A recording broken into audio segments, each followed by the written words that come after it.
요즘에 리얼리티 쇼 프로그램이 진짜 대세잖아요. 미국에서도 정말 꾸준히 인기가 많은 장르 중에 하나인데, 미국이 이런 리얼리티 쇼의 원조다 보니까 진짜 별의별 쇼들이 많아요.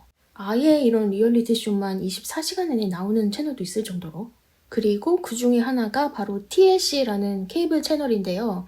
여기에서 만드는 리얼리티 쇼들은 소재가 평범하지가 않아요. 막 키가 2m가 넘는 여성들의 일상이라던가, 반대로 키가 120cm가 안 되는 가족들의 삶을 보여주기도 하고, 또 엄청나게 비만인 형제자매가 다이어트하는 과정, 약간 이렇게 극단적인 상황에 놓여있는 사람들이 나오는 프로그램들이 많은데, 이 채널에서 2004년에 다큐 하나가 나와요. 제목은 14 Children and Pregnant Again 이라고 해서 미국 알칸소주에 살고 있는 더거성을 가진 한 가족의 이야기인데요.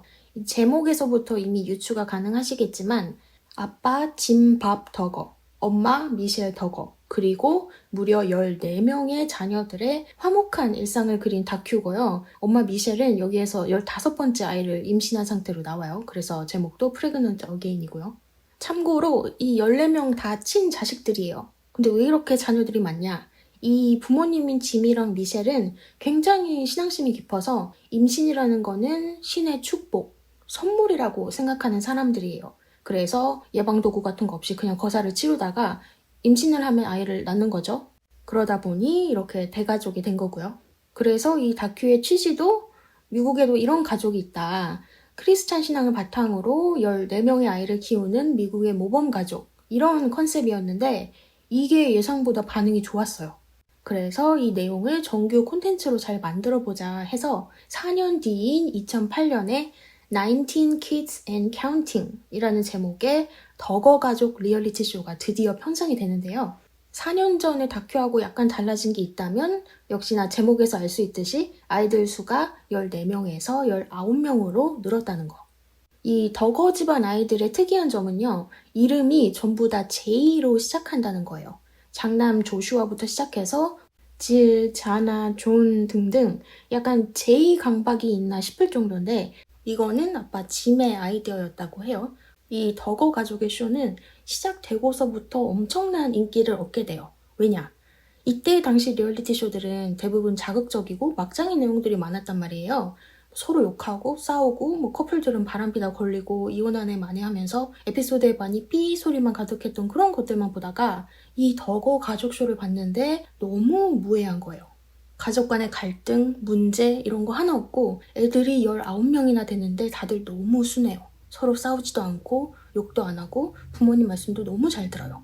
근데 이 더거 집안 아이들 전부 다 학교를 다니지 않고 홈스쿨링을 하고 있던 상태였단 말이에요. 학교에서 따로 예의범절을 배우지 않았는데도 이렇게 부모님께 깍듯하고 예의 바를 수가 있다니 시청자들 눈에는 이 집 부모님이 애들 교육 하나는 끝장나게 잘 시켰나 보네 이런 생각이 드는 거예요. 그리고 부모님도 아이들한테 엄청 강압적이고 단호하게 구는 그런 모습을 보여주는 게 아니라 아빠 짐밥은 되게 유머있고 친근한 아빠 이미지? 약간 아이들한테 농담도 잘 던지고 엄청 살갑게 대하는 모습이었고 엄마 미셸은 언제 어디서든 항상 천사 같은 미소를 장착하고 있어요. 목소리도 차분하고 미셸도 화를 잘 안 내요. 되게 온화한 스타일. 그러다 보니까 이 더거 가족의 삶은 사람들이 꿈꾸던 이상적인 가족 그 자체였어요. 근데 육아라는 게 정말 만만치가 않은 일이잖아요. 한 명을 키워도 힘든데 이 집은 무려 19명이란 말이죠. 그럼 이 정도면 엄마 아빠가 막 녹초가 되어 있고 정신이 없고 막 그래야 정상인데 짐이랑 미셸은 매사 차분하고 여유가 넘치는 거예요. 이게 어떻게 가능했냐? 바로 이 더거 가족만의 특별한 시스템 덕분이었는데요. 이름하여 버디 시스템이라고 해서 집안의 큰 애들이 어린 동생들 한두 명씩 전담해가지고 돌보는 거예요. 애들이 다 같이 홈스쿨링을 하니까 동생들 숙제 같은 것도 봐주고 교육도 해주고 또 내가 갓난아기를 전담했다면 기저귀 갈고 밥 먹이고 이런 전반적인 육아를 큰 자녀들이 분담했기 때문에 짐이랑 미셸의 부담은 훨씬 줄어들었고요. 부모님이 말 안 해도 자기들끼리 알아서 착착 잘하고 잘 어울려 노는 모습에 시청자들은 열광할 수밖에 없었죠. 이렇게 첫 정규 시즌이 성공적으로 마무리가 됐고 시청률도 잘 나왔어요. 그러니까 당연히 다음 시즌도 알아서 착착 진행이 됐죠. 매년마다 시즌 하나씩 해서 2015년까지 총 10시즌이 방영됐는데요. 시즌 2 때부터 해서 이 덕어 가족의 최전성기가 시작돼요. 아침 토크쇼나 뉴스, 다큐 이런 데서 특이한 가족들, 신앙심 깊은 가족들 이런 사례로 TV 매체에 엄청 많이 보여지고요. 아빠 짐이랑 엄마 미셸은 이제 종교 관련해서 컨퍼런스 가서 강연도 하고 또 인지도 좀 높아지면 책 써가지고 출판하는 미국인들답게 본인들의 육아 노하우를 담은 에세이도 내고 하면서요. 이때부터는 그냥 리얼리티쇼 출연자들이 아니라 거의 셀럽 패밀리급으로 인기가 엄청 치솟게 되는데요. 그런데 이게 몇 년에 걸쳐서 이 시즌이 방영되다 보니까 일부 시청자들 사이에서 이 장면은 좀 아리까리한데? 이런 모습들이 하나둘씩 생겨나기 시작해요. 일단 아이들이 너무 완벽해서 아이들 같지가 않아요. 아무리 예의가 바르고 순하다고 해도 애들은 애들이잖아요. 땡깡 부리고 반항하고 이런 모습들은 아이들이 커가면서 자연스럽게 보여지는 거라 지극히 정상적인 건데 이 집 애들은 아예 이런 부정적인 감정이라는 거를 못 느끼나 싶을 정도로 그냥 뭘 하든 차분하고 무조건 순응하니까 애들이 너무 로봇 같다, 불편하다 이런 반응들이 생겨나게 됐고요. 두 번째로는 이 쇼에서는요. 덕어 집안의 여자아이들이 바지를 입고 나온 장면이 하나도 없어요. 다들 치마 아니면 원피스만 주구장창 입는데 이 치마 입는 거에 대해서 부모님이 뭐라고 설명을 하냐면 정숙한 모습을 보여주기 위해서다. 이런 식으로 시즌 내내 반복적으로 얘기를 하거든요. 근데 아무리 종교적인 이유 때문이라고 하더라도 어디 나가서 자전거를 탄다던가 달리기를 한다던가 이런 상황에서도 무조건 치마를 고수하니까 이게 몇몇 시청자들 입장에서는 쉽게 이해가 안 가는 장면들이었어요. 그리고 이제 아이들도 계속 커가다 보니까 남친 여친도 만들고 싶고 할 거 아니에요. 근데 이 집 규칙 중에 하나가 결혼 전까지는 스킨십 무조건 금지예요. 아무리 사귀는 사이라도 뭐 손잡기, 팔짱 끼기, 포옹하기 이런 거 죄다 금지인데 유일하게 딱 하나 허용된 게 있어요. 바로 사이드 허그라고 해서 이게 해외에서는 덕어 가족 사이드 허그 밈까지 나왔을 정도인데 말 그대로 옆으로 붙어서 어깨를 감싸는 포옹이에요. 정면으로 앉기 절대 금지. 그래서 이 쇼 에피소드 중에 덕어 집안 남자애가 여친한테 프로포즈를 하는 장면이 있거든요. 근데 여친이 프로포즈를 받고 나서 제일 먼저 하는 말이 우리 이제 제대로 포옹할 수 있어 이 말을 정도로 덕어 가족은 굉장히 평범하지 않은 연애관을 가진 집안으로 비춰졌는데요. 그래도 남자애들은 좋아하는 여자애가 생기면 먼저 다가갈 수 있고 뭐 연애를 하든 결혼을 하든 자기가 상대를 선택할 수는 있었단 말이에요. 적어도. 근데 딸들은 그럴 수가 없어요. 외간 남자한테 관심이라는 걸 먼저 보이면 안 돼요. 무조건 상대 남자가 먼저 다가와서 호감을 표현해야 되고 딸들은 엄마 아빠한테 그 사실을 꼭 보고해야 되는데요. 그러면 엄마 아빠가 날짜를 잡아줘요. 이날 1대1로 둘이 만나서 시간을 보내라. 근데 1대1이라고 해도 진짜로 뭐 단둘이서 있을 수가 없는 게 공개된 장소에서 만남을 갖기 때문에 엄마 아빠가 감독을 한답시고 그 주변에서 막 얼쩡거려요. 왜냐? 우리 딸과 연애하기에 적합한 대상인지를 판단해야 하니까. 그리고 여기에서 끝나지 않고 이제 데이트 후에 딸이랑 상대 남자 둘이서 문자를 주고받고 할 거 아니에요? 근데 그 문자 채팅방에 엄마 아빠도 초대돼요. 그래서 내가 그 남자애랑 어떤 얘기를 나누는지 하나도 빼놓지 않고 보는 거예요. 그런 과정들을 다 거친 다음에 부모님이 이제 남자친구로 합격이라고 결정을 내리면 그때부터 연애가 시작되는 거예요. 그래서 이 집은 너무 딸들한테만 통제가 심하다 이런 반응들도 나왔었는데 당시에 이 가족을 좋아하는 팬들이 너무 많았기도 하고 이런 모습들을 되게 독특하다, 특이하다 이렇게 보는 시선들이 대다수였기 때문에 이런 의견들은 정말 소수의 의견 그리고 추측성 발언으로만 치부가 됐었어요. 그런데 2015년 5월 사람들을 경악하게 만든 뉴스 기사 하나가 터지면서 모범적인 집안으로 비춰졌던 덕어 가족의 서사가 완벽하게 뒤집히게 되는데요.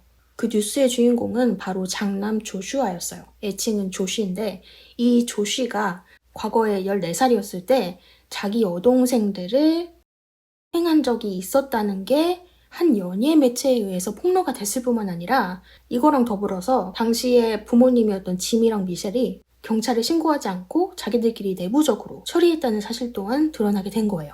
이 사건이 공론화되면서 파장은 정말 어마어마했는데요. 어떻게 가족이 피해자인 상황에서 은폐를 할 수가 있냐, 그동안 보여줬던 좋은 가족 이미지는 뭐였냐 하면서 시청자들은 방송사랑 덕어 가족에게 항의를 하기 시작했고요. 이 사건이 시즌 10이 한창 방영 중일 때 터졌기 때문에 방송사는 부랴부랴 쇼를 중단하고 아예 시즌을 막을 내려버렸어요. 이렇게 사람들의 항의가 빗발치고 덕어 가족의 이미지가 땅에 떨어지자 짐과 미셸은 바로 다음 달에 폭스뉴스랑 인터뷰를 강행하는데요. 여기서 조씨 사건에 대해서 공개적으로 설명을 해요. 조씨가 그런 짓을 했다는 걸 우리한테 먼저 고백했다. 우리도 그것이 부적절한 행동이었고 부모로서 아이를 잘 키우지 못했다는 것도 인정한다. 그래서 교회 사람들과 상의를 해보면서 사람들 말에 따라서 조씨한테 벌도 내리고 집안에 가드도 드리고 했기 때문에 그걸로 자기들도 끝인 줄 알았다. 하지만 그 뒤에 그런 일이 2번이나 더 있었기 때문에 이때는 우리가 손쓸 수 없다고 생각해서 조씨를 트레이닝 센터 같은 곳에 보내가지고 교정 프로그램을 듣게 했고, 트레이닝 센터에서 돌아온 후에는 직접 경찰서로 데려가서 자신이 어떤 짓을 했는지 고백까지 하게 했다. 이미 수년 전에 잘 해결된 일이다. 이렇게 주장을 했어요. 근데 이 인터뷰가 오히려 악수였어요. 왜냐하면 아빠 짐이 이 사건을 설명할 때 했던 말 중에 이런 게 있어요. 물론 그런 행동이 부적절하긴 했지만 애들이 다 자고 있을 때 옷 위로 잠깐 터치한 거라서 그렇게 엄청 심각한 상황도 아니었다. 나중에 애들한테 물어보니까 아예 그런 일이 있었다는 걸 인지조차 못하더라. 이런 발언을 하거든요. 이게 시청자들한테는 어떻게 들렸냐면 더 심한 것까지 가지 않았으니까 그 정도면 큰일은 아니다. 이런 뉘앙스로 들리기에 충분했어요. 근데 자고 있었고 아무것도 못 느꼈다고 해서 그게 별거 아닌 일이 될 수는 없잖아요. 그리고 피해자도 아닌 사람이 뭐 심각한 상황이었다 어쨌다를 판단하는 것도 시청자가 보기에는 그냥 어이가 없는 거예요. 그리고 이 인터뷰에서 짐과 미셸은요, 사실 뭐 인터뷰의 95%를 짐 혼자 다 얘기하기는 했지만 인터뷰 내내 오로지 가해자인 조씨 중심으로만 얘기를 해요. 얘가 그때는 아직 어렸다. 하지만 우리한테 고백해줘서 정말 고맙다. 다행히 회개했다. 이런 식으로 조씨 얘기만 하고 정작 피해자인 딸들이 그 일로 인해서 어떤 영향을 받았는지, 또 제대로 된 치료는 이루어졌는지 이런 질문들에 대해서는 대답을 잘 못해요. 그리고 결정적으로 피해자였던 딸들 2명을요. 본인들이 언론이랑 인터뷰했던 것처럼 이 2딸도 인터뷰에 내보내서 딸들 입으로 우리는 괜찮다, 피해자가 아니다 이런 취지로 얘기를 하게 하거든요. 근데 누가 봐도 이 딸들이 자발적으로 나서서 인터뷰를 하는 게 아니라는 게 딱 보이니까 이 인터뷰는 사회적으로 강한 반발을 불러왔고요. 이걸 기점으로 그전에는 장남 1명이 문제네 이런 반응에서 이제 보니까 진짜 문제는 이 가족의 시스템이다 이런 반응으로 여론이 확 바뀌게 돼요.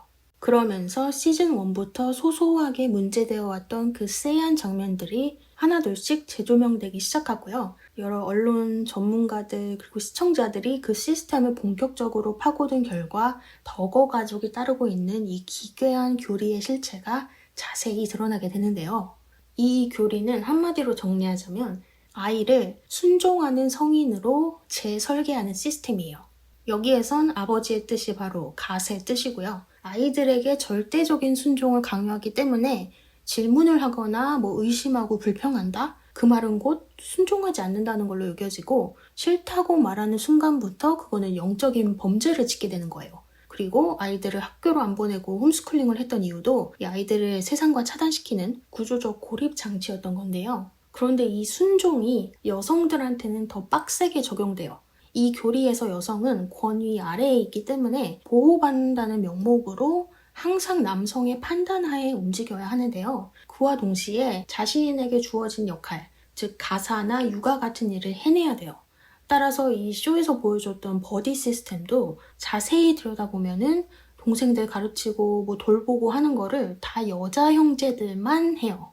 그리고 같은 맥락에서 여성의 가장 큰 자산을 순결로 보기 때문에 아빠 밥이 딸들의 연애를 지나치게 억압하고 통제하는 모습, 또 결혼 전에 모든 스킨십이란 스킨십은 기를 쓰고 막으면서 사이드허그 같은 이상한 규칙을 만들어냈던 것도 다 이 교리 때문인 거였죠.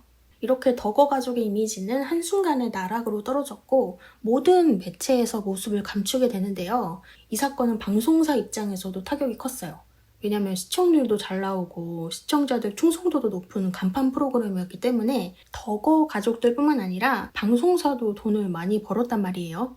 근데 이 일이 터지고 나서 시청자들이 너희는 이걸 알고도 방송을 한 거냐, 종교적인 학대를 미화했다, 이렇게 방송사에 대한 비난도 폭발했기 때문에 광고주들도 하나둘씩 손절을 하기 시작했죠. 따라서 울며 겨자 먹기로 쇼 전체를 캔슬할 수밖에 없었는데 제작자들 입장에서 이 덕어 가족은 이대로 버리기에는 너무 아까운 아이템인 거예요. 그래서 시간이 좀 지나니까 내부에서 어떤 말이 나오기 시작하냐면 문제가 있었던 장남 조씨만 빼고 프로그램 이름만 바꿔서 새로 재런칭해보자. 그리고 이번에는 피해자였던 딸들한테 좀 더 초점을 맞춰보자. 왜냐면 이 대다수의 시청자들이 덕어 가족한테 분노를 했지만 딸들은 피해자니까 잘못이 없다, 보호받아야 된다, 이런 동정 여론도 소수지만 있었거든요. 그래서 1년 후인 2006년에 Counting On 이라는 이름을 달고 덕어 가족 자녀들의 리얼리티 쇼가 새롭게 시작이 되는데요. 여기서 조 씨는 포스터에서도 그렇고 쇼에서도 그렇고 아예 빼버렸고요. 이전 쇼에서 메인이었던 부모님도 여기에서는 비중이 엄청 줄었고 성인이 된 딸들의 결혼, 출산, 그리고 가족 행사 이게 메인이 됐어요. 약간 피해를 딛고 일어서는 딸들의 성장 서사 이게 이 쇼가 보여주고자 하는 모습이었죠.